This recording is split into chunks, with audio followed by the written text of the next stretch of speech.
Welcome back. I hope you enjoyed the video. How many of you realize that vaping is on the rise in schools? How many of you have been to, who likes coffee here? So how many of you go to coffee shops and you see families sitting and everybody is either watching a movie, the dad is watching a movie, or the kids are on their games and there's no connection? Yeah, exactly. How many of you realize that most of the people in this country are coming from another country, expatriates? I'm an expatriate. How many of us?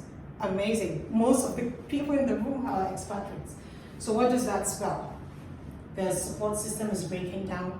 There's depression in families due to kids not connecting with their families, and so there's a lot of attachment problems. You agree?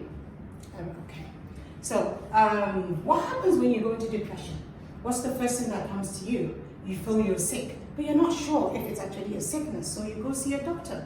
The doctor tells you to go see a psychologist. Psychologist to a psychiatrist. Psychiatrist, what does he do? Anybody has had somebody tell him the story of seeing a psychiatrist in this room, maybe a family member? Awesome. Quite common now. A psychiatrist will prescribe drugs.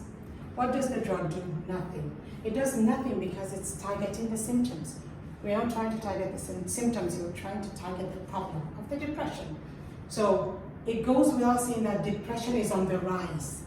It's an amazing fact, scary actually, that 1 out of 7 people in a room go to see a mental health expert daily. That's scary. That's really scary. So what does this mean? Why aren't we getting better? Why is it on the rise? Because probably we're going to the wrong people. Coaches come in here to bridge the gap. What does the coach do? A coach doesn't give you medication. A coach doesn't try to fix the problem. What does a coach do? A coach tries to delve into the problem, the crux of the matter, to find out what the problem is and walk you through various steps so you can be able to come up yourself. It might be a surprise for me to tell you that I've also been through depression.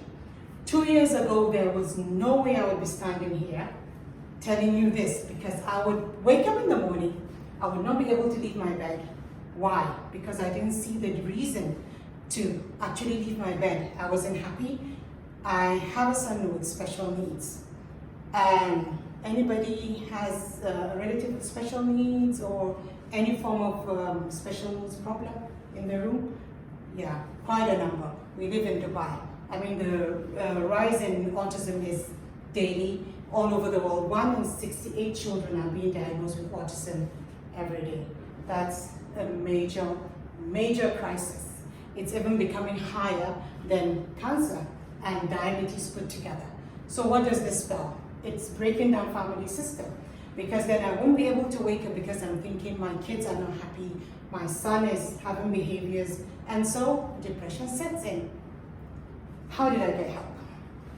I went through all the steps I told you. I went to see a doctor, I went to see a psychiatrist, I started taking medication, but it just made it worse. Why? Because the medication obviously had side effects. And I'm thinking I'm taking medication, but what's happening to me? And I came across a coach who now put me through an incredible program. And today I'm here. Where would I have been without the coach? I would still be in bed, in victim mode, and a person that likes to transform lives, likes to help people. There is no way I could have helped. So coaching for me was the way forward. I did something I hold in so much high esteem. And think of so many people we could be helping. I could be helping. It's a ripple effect. You help one while another person helps the other person. And that's the good thing about coaching. 3 years ago, I was at a salon. I'm sure most of us go to salon, yeah, right? Men and ladies, for various reasons. So when you go to a salon, when you keep going to the same salon, you become friends with the salonist, right? So I became friends with this lady, and she became like my sister. So last year, precisely this time around December, I called her and said, I'm coming to the salon. And she said, okay, come during my shift time, because that's when we get to talk, you know, ladies talk. And so I said, why during your shift time? Because I thought she's supposed to be the owner. And she said, well, I have shifts now because tables have turned. I said, well, what does that mean? And she seemed a bit emotional, so I went in there and we had a chat, and I called her over. We had some coffee and she talked to me, and I realized what she meant by tables have turned, and that life definitely isn't permanent, especially if you don't have something to fall back on. This is what she told me. She said, I just came out of prison. I was in prison for 3 months. I said, what happened? Because I thought this was a lady that was, you know, really had her things together. She said she had a problem with her landlord. How many of you resonate with the fact that when it's almost time to pay your rent, you're like, it's almost time for the landlord to start? Yeah, exactly. So she said the landlord came knocking, and she told him that she's going to pay him. But for some reason things happened, and to fast forward, she couldn't pay up. So she thought, I won't be able to pay this. She has 2 kids. So she said, let me take them back home.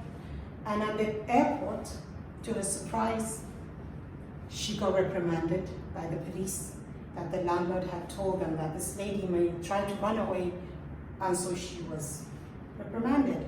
What happened to the kids? You would be wondering. They were snatched away from her and flown off to their country through a relative, and she was in prison for 3 months. And when she said the story, there was a feeling of guilt in me, because I remember when this lady asked me for some money. She said, I need to pay for my kids' fees. And I'm like, for how long are you going to pay this? She said, it's just for a term. And I said, then what happens after the next term? But why was I asking her these questions? Because I did not have that amount of money to give her. I didn't have anything on the side. This lady was focusing on her salon for like 15 years.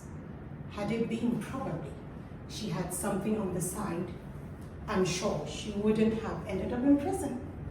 The worst that would have happened maybe was to change her kids' schools, but not for her to be snatched away from her kids cold turkey and then flew off, and she had to remain here because she had to do some work. So that's this lady's story.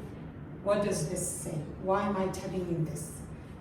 I regretted from that day that I wish I'd always set up something aside from just sitting and waiting for things to fall.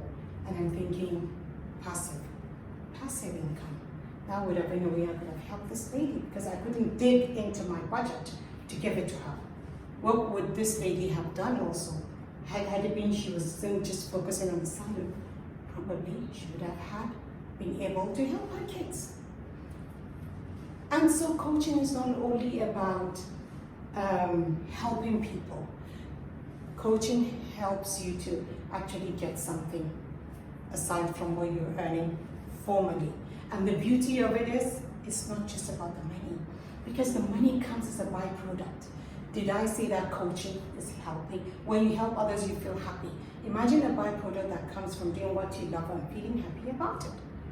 So I believe with coaching and the way majority of the people in the world love to help people, it really is a big thing to get into. Would you, who would raise up his hand to tell me that there were times you've tried to help someone, but you felt restricted for some reason, because you feel, I won't be able to, because I'm not just in the position to. Many of you, right? Exactly. Why? Because probably there isn't a system for you to do this. But this brings about a system whereby we can help lots of people, and both financially and also internally as people. So I'm going to put on the next video where Arvin Khan is going to tell us the 10 reasons why coaches